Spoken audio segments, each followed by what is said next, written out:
Welcome back, guys. This is Elo, and we are here for another episode of All Out Necessity. Tonight, I have comedian, actor, creator, Rod Minger. Oh, that was a great intro. That was good. That was good. If the intro wasn't good, I was going to boo you. You're going to boo me? Oh, my God. I was prepared for that intro to be trash, and I'm sorry. I was, ma'am, one of these. I don't do trash intro. No, that was good. That was good. I was very impressed. I'm like, that was good. Of course. And, you know, I didn't know if it was Minger. Oh, no, you did not. Don't be disrespectful. I was just It's Minger. It's spelled like finger. It's Minger. Yeah. It's spelled like ringer, singer, dinger, binger, all those things. Klinger. See, now you're reaching. Okay, stick to your show. Okay, go ahead. I was just saying. Okay, it's okay. Not a big deal. Well, first, thank you so much for bringing me merch. You guys, man. He brought me merch. Hilarious. Listen, the hashtag says Rod Minger said it. Hilarious. That's what I do, man. I always try to spread some hilarious cheer everywhere. Oh my gosh, I hope I can get a makeup on it. Don't do that, yeah, because don't stain it. Because stain it. That would kind of take away from the brand. But you know, white. But I like you, though. You have the breast cancer awareness color on. Yeah, man. I wanted to represent this year because I missed out on doing it last year. So this year I wanted to do it. I just kind of try to push a couple of them and, you know, let them know we see what's going on. You know what I'm saying? Even in the dark times, whether you lost somebody or you got somebody that's battling with it right now, don't hold on to the darkness of it. Just try to find something hilarious in the spirit to keep the spirits lifted high. Absolutely. My grandmother, she passed from breast cancer, but she was funny. Like, everything she said, she was very serious, but it made everybody laugh. See, I'm from the South. That's how my grandmother was. She was the meanest lady on the block, but she was also the most hilarious lady on the block. Listen. I chop up my comedic timing to her. She was so funny to me, man. So she was also hilarious, but she did not die of breast cancer. But, you know, she was hilarious. Yeah. She couldn't put them cigarettes down. Oh. Then there's that. Yeah. My mom used to be a chain smoker. Yeah. We didn't realize it until we became adults. My grandmother actually smoked a cigarette in the hospital. So, you know, she was one of those. That was hilarious, though. It was like, no, maybe you should stop. You can add 4 years. She was like, whatever. You know, that's how she was. That was her energy. So she was confident in everything that she did. So you know, I just watched a special about, I think, Billie Holiday. Yes. That scene when she was in the hospital, she did have. I haven't seen it yet. You have to. I'm not even gonna tell you about it. Don't ruin it for me. I don't want you to ruin that for me. Yeah, I'm not even gonna tell you, but you gotta see. But that lady did a great, whatever the actress name is, superb. She needs to be Oscar nominated or something. I gotta see it because now you might be. Don't oversell it. Then. No. I'm being serious. Okay. I really love black cinema, and I don't say it unless I really mean it. So it was really good. I like that. Just know it was really good. I think it was. I won't say that, but now you say that, I'm going to see it. I'm going to watch that tonight. Tonight I'm watching Billie Holiday. You have to. Okay, that's what's happening. Please do. I want you to. Okay. So besides watching Billie Holiday, you've been on Survivor's Remorse. Yes. The game. First of all, Survivor's Remorse. Yeah. When was this? I was on season. What was that? Season 3. Season 3. Do you remember when Mike Epps was killed off the show? No. Okay, well, he had a bad car accident on the show, and I was the doctor at the hospital. He was in the hospital. Yeah, I played a guy named Dr. Hugo, which is hilarious. You don't look like a Hugo. I don't look like a Hugo. I do not look like a Hugo, man. But that was a great moment for me for a couple of reasons. I got to meet Mike Epps in person for the first time, so that was kind of cool. Even though I didn't get to talk to him, you know, he had to be really secretive because nobody was supposed to know that he was dying off the show. Yeah. And then I got to work with Ron Rico, who was a really, really great actor, man. You know, Ron Rico, he was the co-star of the show. Mm-hmm. And he's this really nice guy, man. And he did something for me on set that I'll never forget. You know, when you're a day player, when you just come in for like one day only, like you have the most pressure on you. Yeah. Because the stars get to be stars. Mm-hmm. The day player, you almost damn near have to be perfect. And you're sitting there and you know, nobody's talking to you because you're not the star. You know what I mean? So, and you're like, man, I just really wish I could run these lines out loud. Yeah. And Ron Rico walks up to me, man. Hey, Rod, you want to run lines? I'm like, bruh.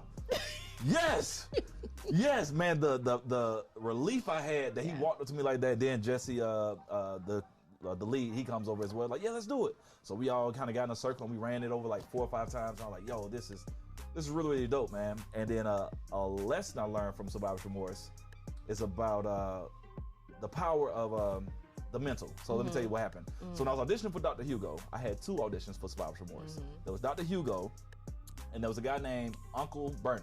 Okay. Right? So I get the email for the audition from my agent, And Dr. Hugo is 4 pages long. Okay. So automatically, I'm like, yo, I want to book Dr. Hugo because I want to be a doctor. And that's 4 pages. That's definitely going to probably be a recurring character. They can probably bring me back. You know, I can come back. I can try to date Tashina Arnold. You know, I'm already planning it out how I'm a doctor. She's going to be at the hospital. I can hit on her. Yeah. I can help them write this. This is going to be great, right? So, was it Uncle Bernie, Cousin Bernie? It was a cousin. He was like the cousin of the family. Cousin. His lines were one line. Okay. And I still remember it to this day. It was, hey, y'all don't have no chicken on this plane? That was the line. Okay. So I looked at it, boom, throw that away. I got that memorized. I don't care about that. That guy's whatever. Yeah. I need to be Dr. Hugo. I go on set. I'm on set for 2 days as Dr. Hugo. I'm in and out. The cousin was on the next 3 seasons. No! Isn't that crazy? I know. So I learned from that, don't take any audition lightly because it can be a one-liner that can change your life and open you up to something way bigger because I was in and out with my 4 pages. I mean, I read all 4 pages and I was in and out. And the cousin, he became a recurring character. And every time I see the guy, I know him personally. Every time I see him, I get that little knot in my stomach like, I didn't even look at the cousin. Yeah, he killed that audition. He killed it. Yeah. Y'all ain't got no chicken on this plane. That was the line. I still remember it. That was my takeaway from Survivor's Remorse. Okay, cool. And the game. Oh, the game. That was my first television appearance. And I learned a valuable lesson from that. First thing was great because this is when the game was the game. Like everybody's watching. It Which season? This is when it first came back to BET. Okay. So I played a church usher at the church. They was at this VIP church, and I was treating Melanie and Darren really bougie, whatever. And this is my first time on television, so I don't really know how to act on set. I'm like, oh man, I don't really know, how to be. And then I'm looking at. First day, I love this show. Yeah. And here I am talking to Darren and Melanie in the scene. Right. And Melanie's really, really nice, and Darren was cool as well. And I just remember, like, it was a big deal to me. I was so excited. And I remember when I got the email, like, yo, your episode comes on January the 31st, 2011. And, man, I made a flyer. I had a flyer, y'all. Man, everybody, man, tune into the game. I'm going to be on there. It's my first television appearance. I'm so excited, right? And then the trailer starts playing for the episode. I'm in the trailer. Really? So I'm saying a line in the trailer. Right. Right? And I'm watching. I'm like, oh, that's crazy, man. Wait till they see my other 2 scenes. Yeah. The episode comes on. I see the scene that was in the trailer. And then the next scene was way past what I should have said. So it was cut. So my Hollywood moment with the game was the trailer playing every week, playing every day for 2 weeks. And everybody, I mean, people were that's when Twitter was really hot. Yeah. Everybody was on Twitter like, oh, my boy Rod Minger gonna be on the game from Stillman, from Alabama stand up. And my scene was right this way. And then it ended. And then I walked off. I'm like, man, they could have gave that line to an extra. So I learned, man, when you're on television, always watch it first. Yeah. Yeah, because you don't know what's going to happen. They can chop you up really bad. That won't even make it on my reel. Yeah, I know a few people who have done that to where they were really excited and their scene was not even included. Not even the trailer. Oh, I've seen that too. It was just not even included, so... Yeah, I've learned every other television appearance I've had, or even commercials. I didn't say anything until I actually seen it myself. Yeah. So I learned that. But I tell people, that's not my worst moment. I got cut out of a movie while I was on set. Really? And guess what movie it was? Which one? Ride Along. You lying? Yes, I was playing an EMT and Ride Along. So when Lawrence Fishburne, when he got shot at the end, I was supposed to be EMT. Like, hey man, you okay? You good? You need anything? I mean, just book that, audition for that. And then I actually put the outfit on, the EMT outfit on, zipped it up. Somebody took a picture of me. I was hype again. But I'm still not going to say nothing until I see it. Yeah. But I put the outfit on, and then this random guy walks up like, hey, man, have you ever worked a gurney? I said, a what? He said, a gurney. No. But he's like, so you're going to push one of the top black actors on earth in a gurney if you've never worked one? I said, I'm just pushing it, right? He makes a phone call. Hey, like, I don't know what he said. But 5 minutes later, they came and took my outfit off of me and used the real ambulance. And I had to sit there because it was one of those locations where you had to drive your car somewhere and they drive you somewhere else. Yeah. So I was on set from 4 p.m. to 7 a.m. and I wasn't in the movie. Yeah, man. I've had some experiences, man, that have been really, really great. That's why I started taking up stunt classes. Like, you can have that too. Man, I'm just like, I'm not gonna not know. If you're gonna put me on there, I want to know everything about everything, just in case it'd be like, anybody know how to me? Yes, I do. I wish I took a stunt class. I'd have drop kicked Ice Cube and Kevin Hart right then. Ha! I'm just trying to get a shot in the movie. This ain't nothing personal. I just want to be in the movie. Right there. It's all good though. It was cool though. It was cool. Yeah, cool. So you've done over 20 stage plays. Yes. A lot of Chitlin Circuit though. A lot of Chitlin Circuit. Oh man. Any Tyler Perry? No, never Tyler Perry. I auditioned for one, but I can't sing. Not at all. Not even a little bit. They didn't have all singers. Maybe one or two people. But a person of my caliber, they would want me to sing the comedy. Yeah, they want you to be able to true. sing. You're competing with Mr. Brown. That's Shout out to true. David Mann. You got to compete with that. So that Yeah. that wasn't my lane. I moved here. The first play I ever booked was called "The Lord Done Sent Me a Man."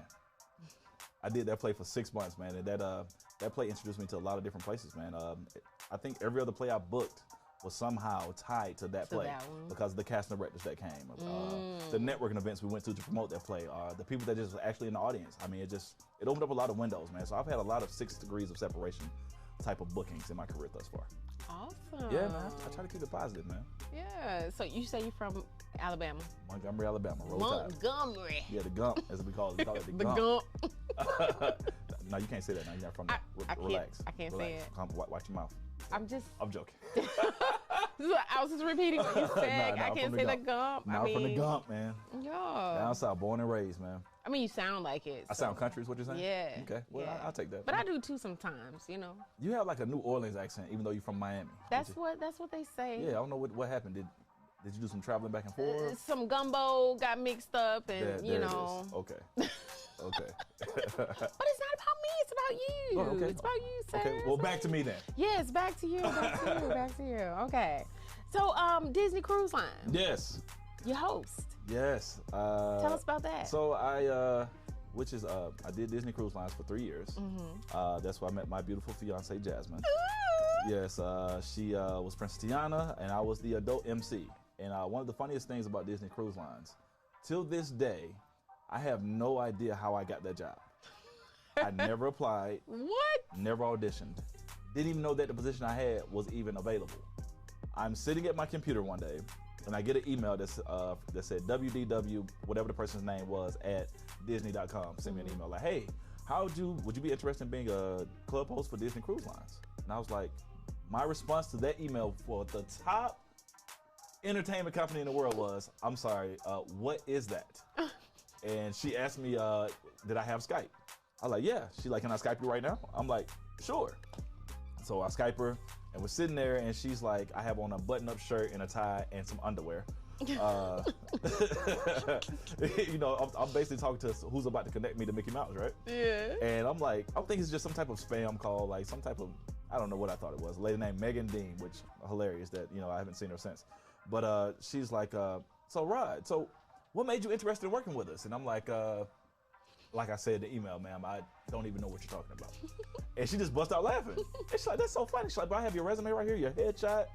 I'm like, yep, that's me, but I don't know how you got it. You know what I'm saying? So she was like, well, we do contracts like 5 to 6 months, and would you be interested in that? I'm like, well, I'm going to need you to tell me more about the job, because I don't really know what's going on. Because y'all can fly me out there and I could be in the back cooking or something. I don't know.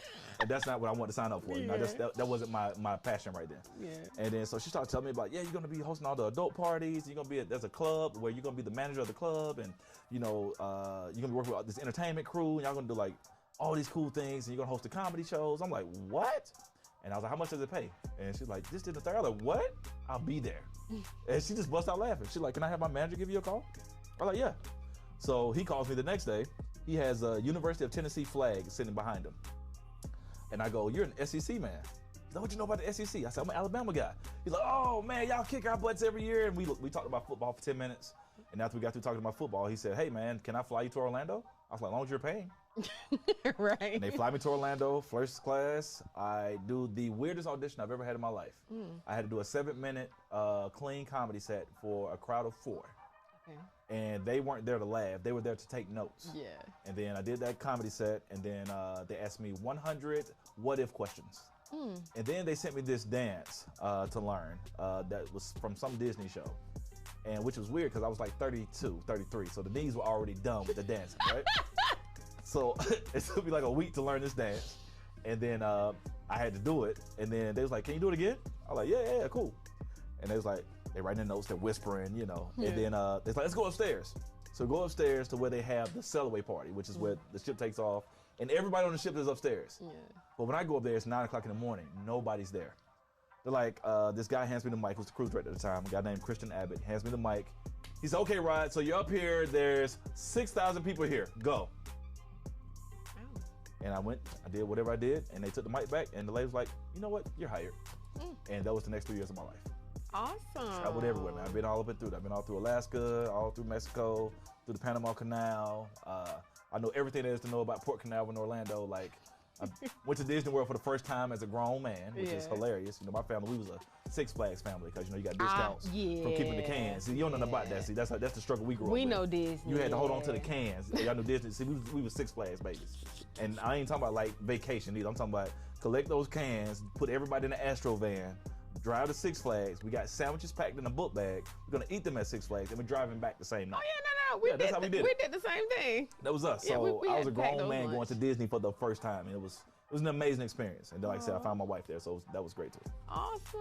Yeah. We'll get into that later. Yeah, we'll get into that later. So what new projects you have? You were telling us earlier. Yes, man. So I got a phone call today. I'm going to do a contract called the HBCU Experience, where I'm going to go to all the HBCU Classic games. The Magic City Classic, the Gulf Coast Classic, the Bayou Classic. There's a couple of other ones. I don't want to mess them up. But, you know, so I get to represent during the tailgating. I'm going to be emceeing like a little area for people to come and have a good time, dance, take some pictures, you know, toast it up a little bit. And I get to travel and get paid to do that. And then also, I'm going to be one of the MC in-game hosts for the College Park Skyhawks this season. Awesome. And then, let's see, this Thanksgiving Saturday, I'll be at the Fox Theater, opening for Bill Bellamy, T.K. Kirkland, Adele Givens, Damon Williams, D-Lay, and Tony Roberts. That is awesome. So that's going to be lit, man. Yeah, so it's a great fourth quarter, man. The fourth quarter, I'm in the paint. Man, you know what I'm saying? I'm in the paint. You know what I'm saying? I'm coming in with the right, but I'm going to switch to the left. Right, just to let them know here I come, you know. Right. Yeah, everything is happening. Yeah, I'm having a good time, man. My energy's been really, really good. Really positive, and just like, you know, God, what's up? Because I really burned it up this summer, just doing a lot of things and running all over the place. I just want you to kind of order my steps and let me just kind of follow and be in alignment with what I'm supposed to be doing and what's my purpose. Absolutely. And you know, when you chill back sometimes we can try to do too much. Yes. And when you sit back and just let your purpose flow, then things just kind of start to, you know, fall into place. I got 2 of those contracts I just mentioned today. Awesome. Got off one phone call and went to another phone call, and then it's like, boom, you ready? Let's do it. I'm like, yay. And you were saying it was last minute? All of it, yeah, they both were last minute. See how God works? It's not about your timing, it's about his timing. Absolutely. All the time. Yeah. God's hilarious. He is. People don't realize it. We think about things in life and we look at our troubles and everything, and it's like he probably sitting back just laughing like, yeah, because we get I gave you the answer. What the hell you doing? Listen, man, one of the best sermons I ever heard, man, is about, you know, using your gift for what it's meant for. Because, you know, God gives us all these gifts and all these keys and all these tools. You know, God never made a table. You know what I'm saying? He never made a refrigerator. Right. You know, all these different things. I can go on, the list goes on. He gives somebody the idea. It makes it that your gift and your thing, and then it's up to you what you do with it. Right. You know, he gives us the tools that we need, and then we just got to take it and go from there. But I don't want to get too deep. You know, that's just... Go deep. No. You was trying to get deep early. It's fine. Listen, all out necessity. It is. As I take a sip of a drink. Hilarious. So hilarious, right?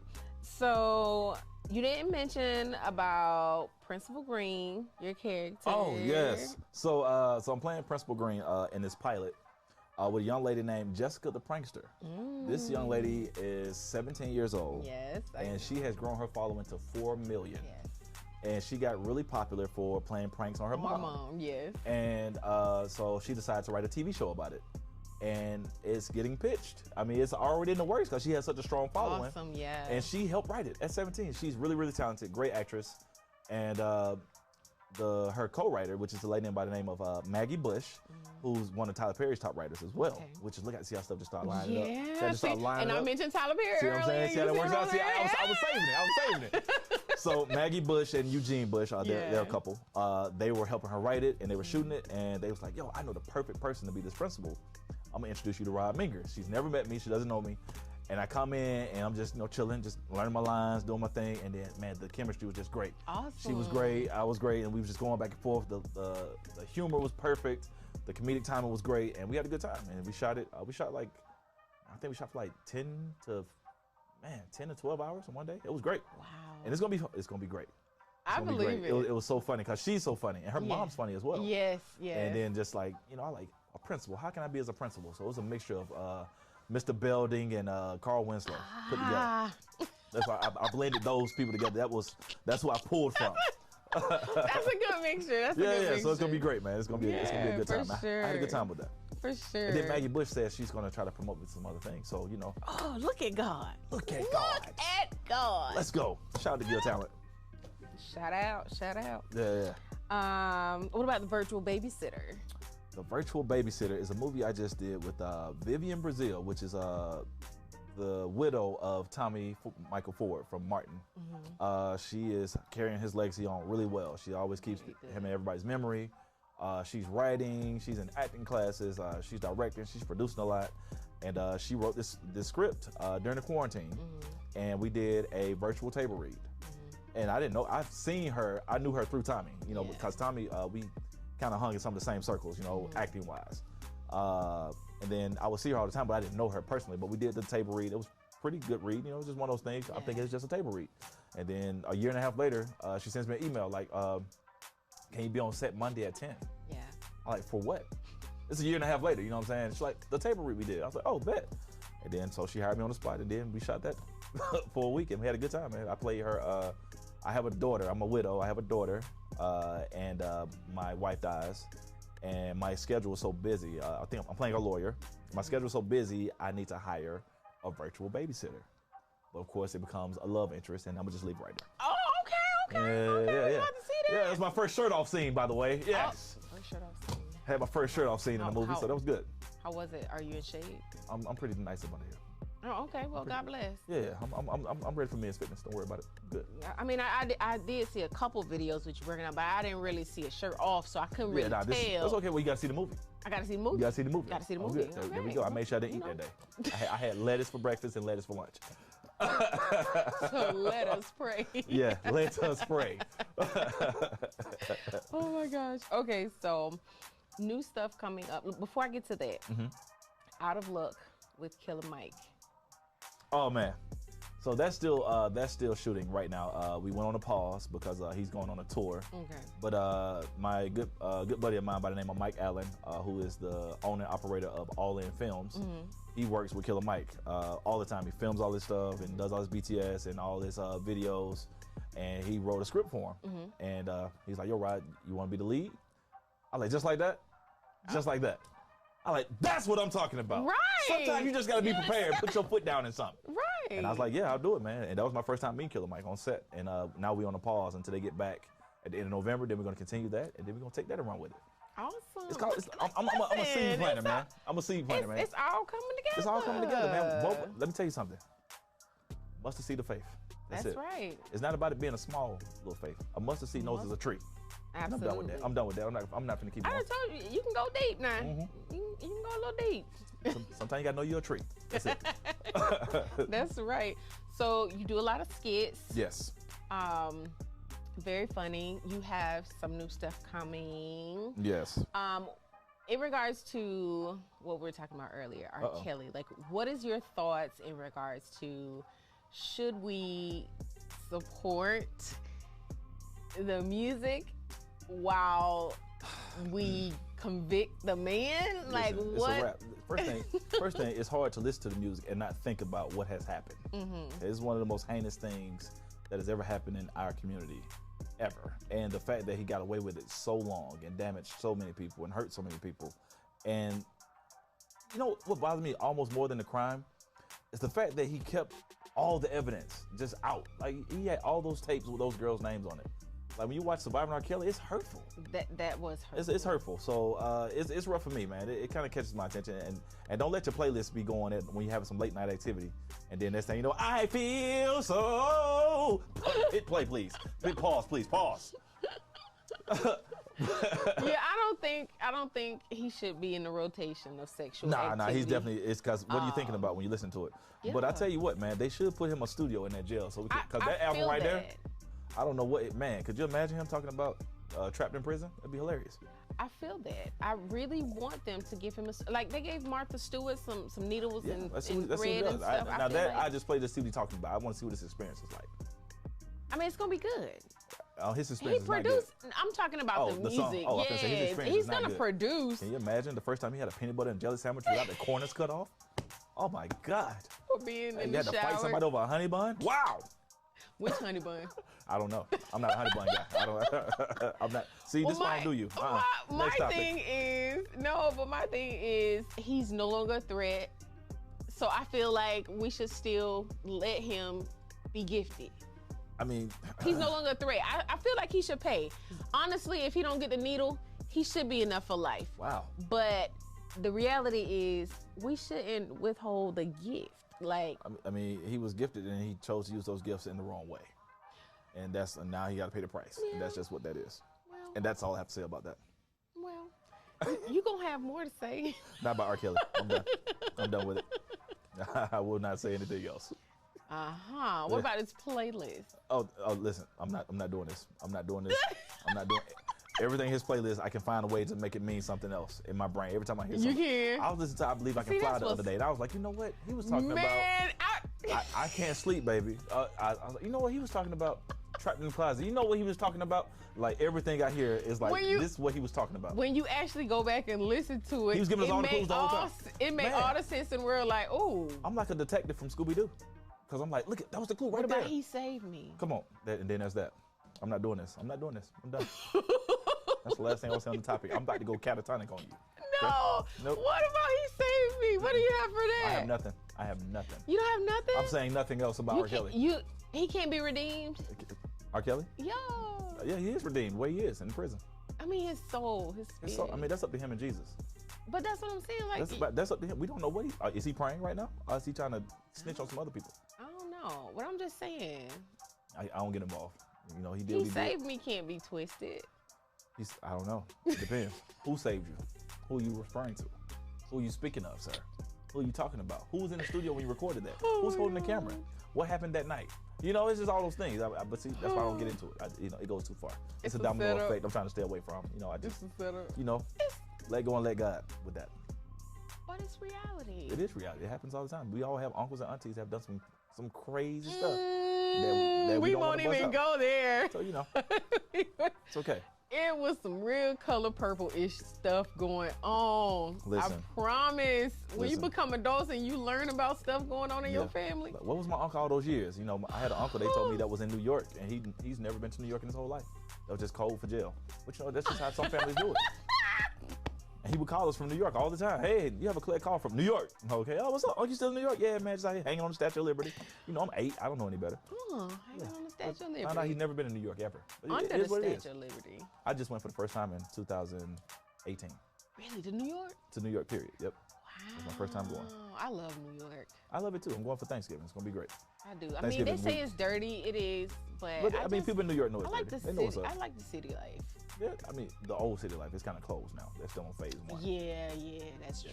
That's true. I am going to the Macy's Day Parade this year, so that's going to be cool. They're going to have it? They're going to have it with some protocols, but they're going to have it. What does that mean? Like everybody's 6 feet away? I don't know. Listen, I'm not on this committee. Are the floaties going to have masks? The floaties are going to have masks. They're going to be spraying Lysol the whole time. Okay. Like bug spray.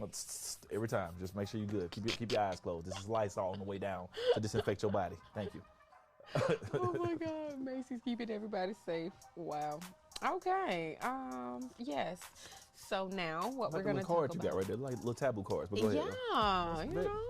Okay. You make me feel like somebody over here, girl. Okay. All right. So this next segment is called In the Lab, which is life and balance. Okay. I made it myself. Good job. That was good. I see what you did there. Yeah. In the lab. I wouldn't have guessed that. Hilarious. Made that up and coined it yourself. Good job. Yeah. So you're engaged. I am. How long? I proposed January 3rd of this year. Yay. And then the wedding's April 4th. April 4th next year. Yep. And how long have you two been together? Okay, so that's a funny question. So we met. Hilarious. We met and called ourselves being friends for a little over a year. Okay. Oh, we're just friends. We're just friends. Oh, we're just homies. You know how that goes. One of those, you know. Oh. Then the friends with benefit thing kicked in, and then was some jealousy started to kick in. And that's when we had to have a real conversation. Like, yo, I done made you jealous. You done made me jealous. What is jealousy coming from? Yeah. So let's stop everything. You know, I tell black people all the time. We always try to play with these gray spaces. Yeah. And I don't think our community is built for those gray spaces because they're always going to lead to insecurities and lead to jealousy, lead to somebody getting hurt, lead to somebody getting upset. So one day we just had to lay it out like, hey man, what we doing? Yeah. Because I was really pissed with you yesterday, but I shouldn't have been, but I was. And then the thing was, she was pissed with me and she shouldn't have been, but she was. Yeah. And then we just like, let's just do it. So after a year and a half of playing friends, we decided to be like, let's do this. And there's been no looking back. Oh, y'all grew up. Yeah, we grew up, man. Did some grown folk stuff, you know. Yeah. I like to hear it because, you know, a lot of times we get, well, now that's going through the internet is the red flags and. Oh, I've been seeing that. But yeah, it's good to kind of hear how things manifest into greatness versus, you know, it's turning out to be, I hate him, I hate her, and this and that. Yeah, it don't have to be like that, man. I think love is still a great thing for anybody that wants it and open to it, but you got to find somebody that wants it too. Absolutely. And I think what it is, we find ourselves loving people that only like us. And then that's where the conflict starts. And then you're trying to force them to love you the way you love them. Right. You can't do that. You got to let it be a mutual thing. It's just then when it's like that, it'd be a mutual thing. Right. Then it's not a fight. Now, because I tell people it's work to even be happy. Yeah. You know, so that's why I don't get caught up in like people get jealous when they see people's pictures and their captions. Like that's the fake part. Yeah. The happiness starts at home when you got your bonnet on and your rollers in, and your glasses on, your pajama pants, and you're just sitting there. How y'all watch TV? How do y'all do dinner? How do y'all pay bills? Do y'all have date night? How do y'all have conversations? Can y'all roast each other and not get pissed? Yeah. You know, those are things that are key to me, and just having tough conversations without them ending your day. Yeah. It's okay. Let's just have this random tough conversation and then figure out what we're having for dinner. Yeah. Those are the key things to me. But I'll let you ask questions as you go. I don't want to, you know. So, do you have any children? I do not have any children. Your fiance has children? No, she does not have any children. You guys ready for children? Not yet. But not you yet. Will? Yeah, next year or the year after. But we'll get through the wedding and then enjoy that for a little while, and then we'll see what happens. I like that, a plan. Okay. Yeah, we got a plan. But, you know, we're playing a dangerous game, though, because we're not doing anything to prevent it. But, you know. So it's all in God's It's more like, get off me! You know, it's one of those. You didn't do that when you were married. Yes, you can. Because that's the only way to not get pregnant. Somebody got to move. Because there's only one way to get pregnant. But it's you either move or you don't. I still feel like, why don't you just wear protection? Did you mean that, or did it just sound good to say? I mean, did you mean that, or did it sound great? Though it's the same thing. I'm sorry. You gonna look me in the face and say you meant that, or did you say it because it sounded great for your show? I didn't mean it, but of course you didn't mean it. The point is, it is. If you're not going to finish, it's been working. It's been working just fine. Well, that's now because you haven't tied a knot. But I'm saying when you marry, like it's the same get off me method. Get off me. Or one way or the other. Either her saying it to me or me saying it to her. Get off me. Oh and that's my God. And that's it. We're working with that. Oh my God. But no, we will have children one day. I look forward to the day. Yeah. We'll start sometime late next year. We'll figure it out. Okay, cool. But yeah, that was the thing too, man. I was really intentional about that. I didn't. My last longest relationship, the girl had a daughter, which I don't knock this, but I just said, you know, you have to learn from your mistakes in relationships. And I tell people, start learning from those mistakes and start realizing what you needed from that relationship and what you actually had from that relationship that you need to continue to have. Right. So I learned when you date somebody that has children and you don't for a long period of time, when y'all break up, that's 2 breakups. Yes. Or 4, you know, depending on how many children they had. Right. But with me, it was 1. And I just told myself, I didn't want to put myself in that predicament ever again. Yeah. I don't have a problem with single mothers. Actually, in Atlanta, some of the most beautiful women here are mothers. I tell people that all the time, but it just wasn't, I didn't want that to be in my regimen anymore. Yeah. Because it's just like, that was 2 heartbreaks. Yeah. You lose the woman, you lose the child, and then, you know, you don't have a biological, you know, just a, you know what I mean? It's just, you know, it's a thing. So I was really intentional about making sure I dated someone that didn't have kids, and I didn't have any as well. Right. Okay. Intentional. So being an entertainer, like, how is that being in a relationship and knowing that you have to be on the road a lot and, doing different gigs and hosting everywhere around the world, like how is that a strain on the relationship at times, or? I've had relationships where it was, Okay. but this isn't it. Okay. She is really, really great with working with my schedule. She actually likes to come to a lot of my shows. She likes to come. And what I like about her, she's helped me get stronger. She writes notes and gives them to me right after the show, and she gives it to me straight shot, no chaser. Like, hey man, that was funny, but what if you took this off? Or what if you said this faster? Or what if you said this slower? Or what if you were more animated with this right here? Hey, Rod, I watched you do 4 different sets in the last month. We kind of categorized them. Yeah. So I have my black set. I have what's called my Disney set. And then I have what's called my church set. Okay. And then, she'll go in and kind of sit in the crowd, and then she'll come to the green room and be like, hey man, this is the crowd for your Disney set. Okay. This is the crowd for your church set.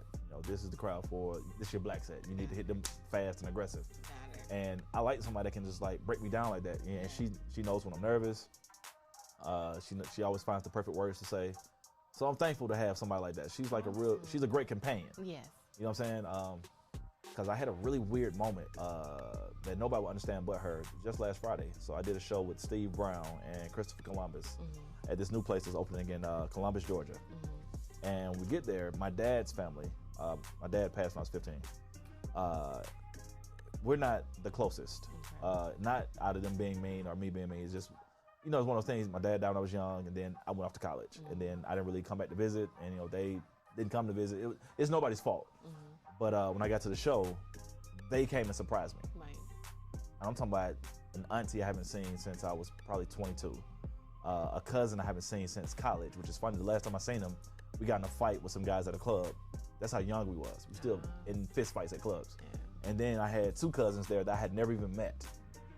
And that was so great that, we always feel like social media got you feel like you gotta be so close to everybody, but sometimes it's just having somebody to be there in a special moment that's really important, you know what I mean? Right. And it meant so much to me to see them there, man. I was just like, man, I was telling her, I was like, yo, this is my auntie, this is my cousin. Yeah. My mother has this cousin that I hadn't seen him since I was, 19 or 20? My mom has a picture of us in a frame at the house. We were wrestling over, you probably too young to know about it. Do you remember those little Flintstone cards the kids used to have? You had to run with it. Yeah. They were red at the bottom and yellow at the top. Yeah. So we was fighting over who was going to drive it. And my mom caught a Polaroid picture of it, and she framed it at the house. And I think about him every time I see it. But I just haven't got around to calling him. He haven't got around to calling me, but he was there. And then as I'm embracing that, 5 minutes later, Steve Brown walks in, and he's like, yo, Rod, you headlining tonight versus just featuring. I'm a host. Chris, you're going to feature. Rod, you're going to headline. And that moment right there, without her being there, it might have been overwhelming. Yeah. But she seen my facial expression when he said that. I was like, he didn't even know what had just happened. Yeah. She was like, hey, come with me to the bathroom. Yeah, she was like, hey, get your together. Yeah. Get your stuff together. You built for this. Yeah. You've been working for this. Yeah. You've been training for this. You already got this. Yeah. That don't change nothing. Absolutely. You do what you've been working on.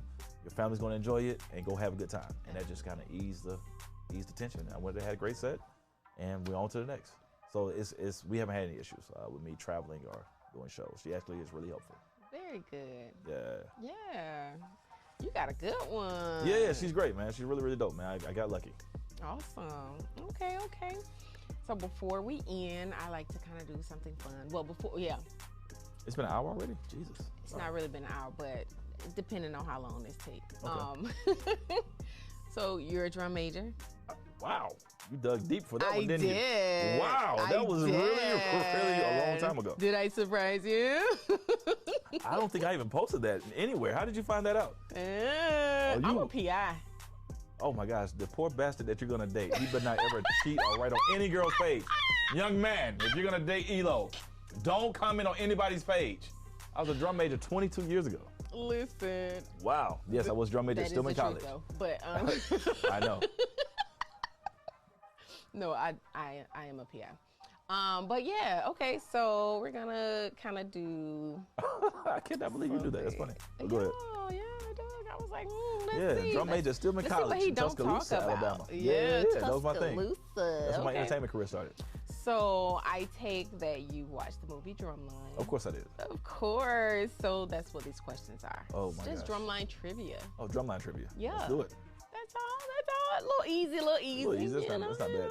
That's not how a real band is, but it was a good movie. I mean, it's a movie. It's a movie. Yeah, I just want you to know that's not how I it was goes. in band in like It's a little more hectic. sixth A little more grade. hectic than that, but we ain't got to go into those details. It was. Yeah, questions. Oh, okay.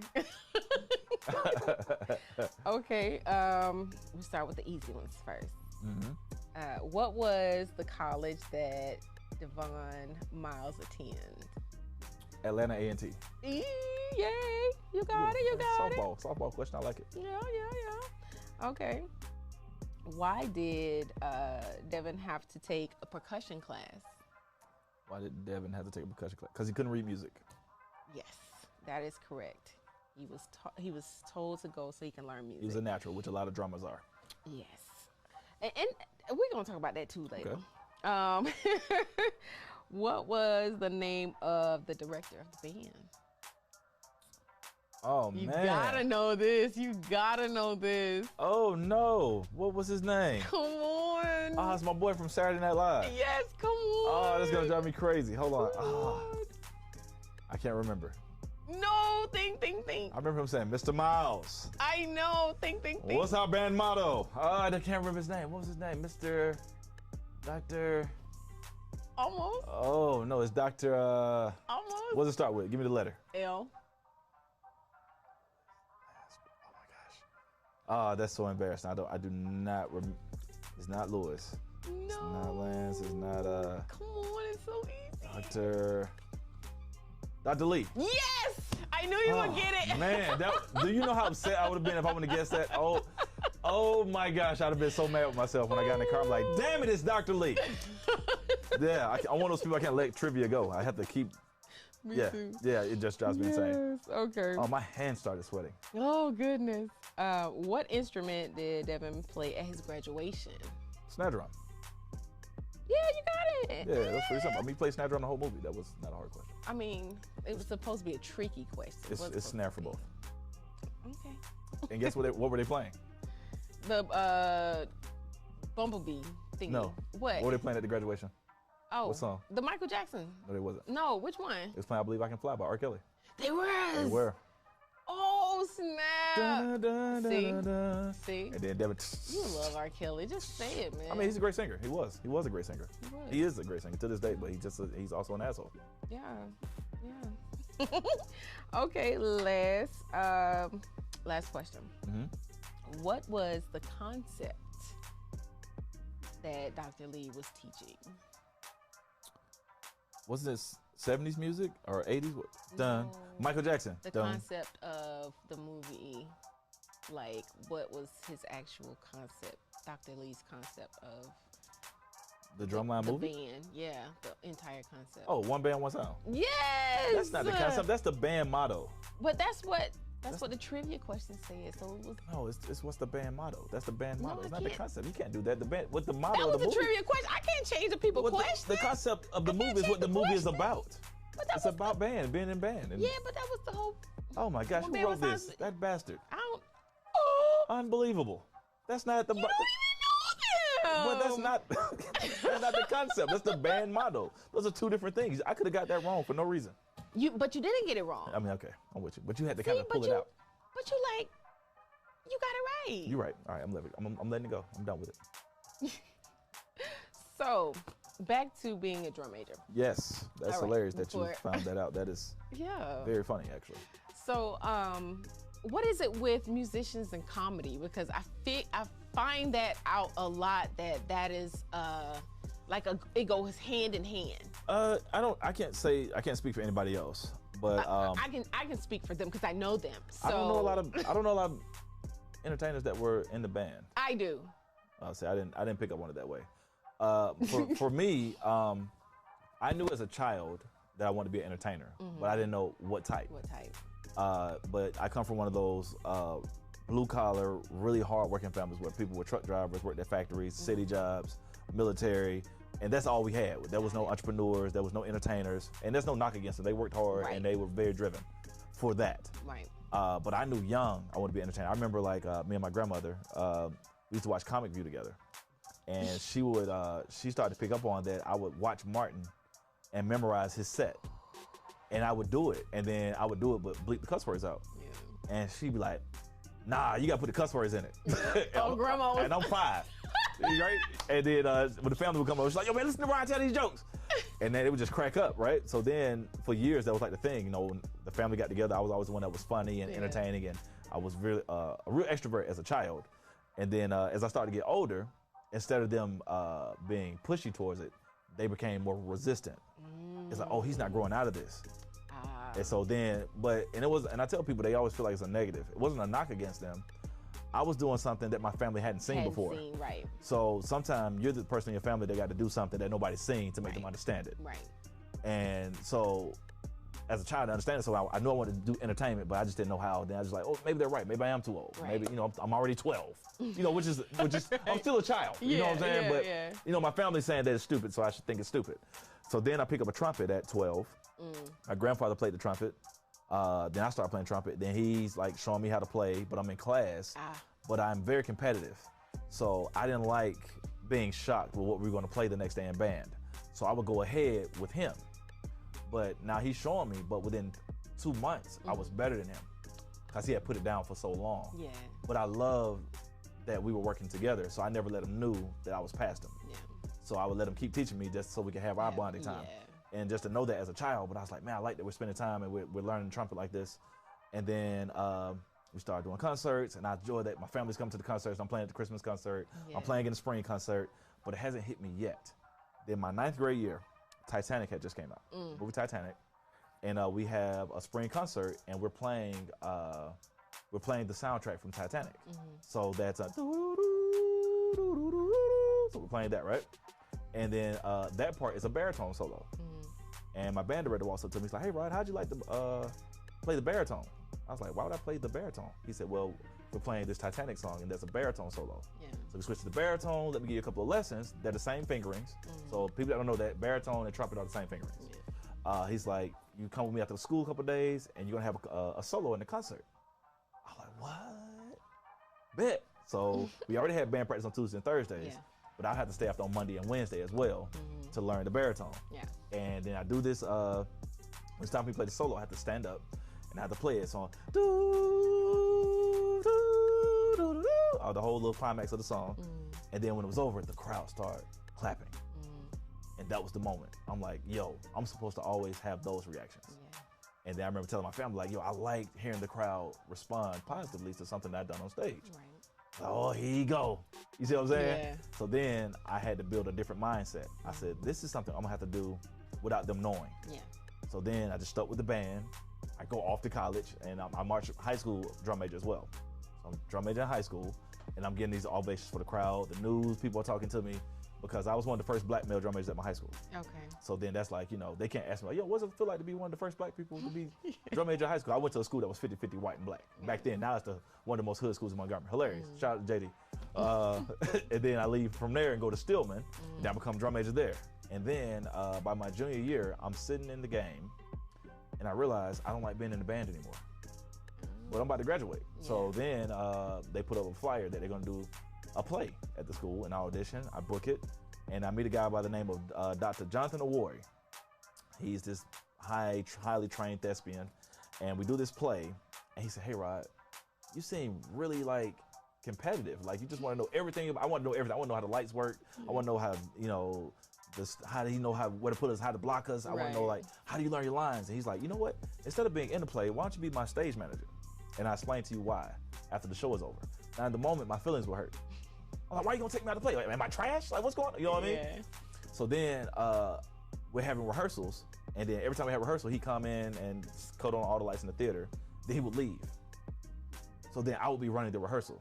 I'm like, hey, so this looks funny like this. You go be here, you be this. Hey, try the red light versus the blue light, and this and the third. Hey man, that's too long, and I'm just going. And then we do the play, and then we're talking, and he gets up after the show is over, and I'm just standing backstage. He's like, I want to bring out the first student director I ever had. And he said, Rod didn't know this till this moment. He said, I want him to be a student director because Rod has something that I know he has an entertaining spirit, and he needs to keep going with this. And I know he feels like he's about to graduate and it's too late, but it's not. He said, I didn't direct this, Rod did. He said he just came to me for notes. He was always like trying to figure it out. And then the crowd, there's that clap again. Yeah. I was like, oh, I want to be an entertainer, but by any means necessary at this point. And then when he did that, then he just pushed me from. He kind of gave me some contacts of who to call, how to take some acting classes, colleges I should try to go to, and then I haven't stopped. Awesome. And now he's not even acting anymore. He went back to school and became a doctor. Oh. And I call him, I text him on Messenger on Facebook like once or twice a year. Like, Dr. Ward, like, thank you. Because he always congratulates me when I book something. I'm like, yo, man, you don't realize what an impact you had on me as a 20-year-old college student. Like, that changed the trajectory of where I was going. Because I could have just been a band director and just did that till I died. But I would have been miserable. Yeah. And now I get to do cool things like come and talk to you about what I'm doing. I know. And about my one line on the game. Listen, they have another game season coming out. Yeah, that's the thing. Once you're on it, you can't be on it again. Really? That's what they said? That one line cut me out. Oh my God. But it's cool, man. I met I met some cool people, like, you know, like I said, Derwin Melanie. That's okay. Tyler Perry's here. Yeah, I met Wendy Raquel. She was really nice. Yeah. I met the guy that played Malik. What's his real name? Jose Sanchez. Yeah. And he's from Montgomery as well. Really? So we all bumped into each other at a rap party. And we started talking. He's like, "You from Montgomery? You from the Gulf? I went to Lee. I went to JD." Oh. We started talking, and then we just talking that and then sounds having a drink. Exact, yeah. Yeah. And then Wendy Raquel like, "You funny, man." She's like, "I need to introduce you to JB Smooth." That never happened. So Wendy, if you see this, he needs his introduction. You never introduced me to JB Smooth, so I'm still waiting on that. You know, I know it's like almost 20 years ago, but you know, I'm still waiting. I'm sure she'll hit you up. Yeah, just tag her in this so she can know. Yeah, for sure. Wendy Raquel told me you was going to introduce me to JB Absolutely. Smooth. Because she thought it was funny. And I never forgot And that I'll said get that. to meet her as well. So. Yeah. But I do appreciate her saying that. That was really cool that she was so down to earth. She was so nice and she's really, really funny in real life. Cool. But yeah, so that was the band story. Awesome. Well, thank you so much. Yeah. This is our time. I appreciate you stopping by and giving me a little bit of Rod Minger's world. I appreciate the invite, man. This was hilarious. Good, hilarious. Yeah. So if you don't have your hilarious gear, go to my website, rodminger.com. That's RODMINGER. I have hoodies, I have t-shirts, I have coffee mugs, I have hats. So go on there and support the hilarious. It's not about me being the most hilarious person. It's because I have a hilarious spirit. And I feel like in anything that you go through, whether it's in one of your peaks and valley moments, you can still find something hilarious that's going on to keep your spirits lifted up. And that's how I started this brand. So get you a hilarious merchandise or get some of my Who Gonna Stop Me merchandise. And I started the Who Gonna Stop Me merchandise because the only person that can stop you from being great is you. Nobody else. So whenever you're trying to do something, somebody tell you you can't do it, you look them in the face and say, who gonna stop me? And no matter what they say, you know that the only person that can stop you is you. So just keep going. Absolutely. Rod Minger said it. And that's where that came in. Oh. See what I'm saying? I gave you the origin story right there. That was a little movie right there. Listen, you know. I'm going in with the right, but I'm gonna switch to the left just because I can. Absolutely. And let them know where they can find you on social media. On Instagram, I'm rod.minger. That's ROD.minger, Minger. If you can't spell Minger or finger or singer, don't worry about it. I don't need you to follow me. Okay, and then you also can follow me on YouTube. Just youtube.com/Rod Minger. Same thing on Facebook, and the same thing on Christian Mingles. Christian Mingles. You should probably deactivate. You're getting married. Ain't nothing but a whole bunch of old ladies on there talking about, hey, baby. You know. Can't be messing with them cougars. Not man. Listen, they'll change your life. They will. Mm-hmm. They will. Well, thank you again. Thank you, man. I appreciate this. Of course. Thank you guys for another episode. Tonight actually wraps up season 1. What? So yeah, we'll be back next week with season 2, starting episode 1. But wait a minute, so you said I'm the season finale and you didn't tell me? Yeah, I told you. We gotta do the whole show over again. We gotta start over and talk about that. That's a big deal. The whole thing it's too over. Late? No, we gotta take it back to the top because go ahead. All right, do y'all. We can't take it to the. Yeah, we can't take it back to the top. Okay, go ahead. We're out of time. But yes, season 1 finale tonight. Thank you again. Every Monday, 8 p.m. YouTube, All Out Necessity. It has been great, and I'll see you guys later. So listen, make sure you stay tuned in every Monday to All Out Necessity for love, life, and entertainment. Because guess what? It's all out now, baby.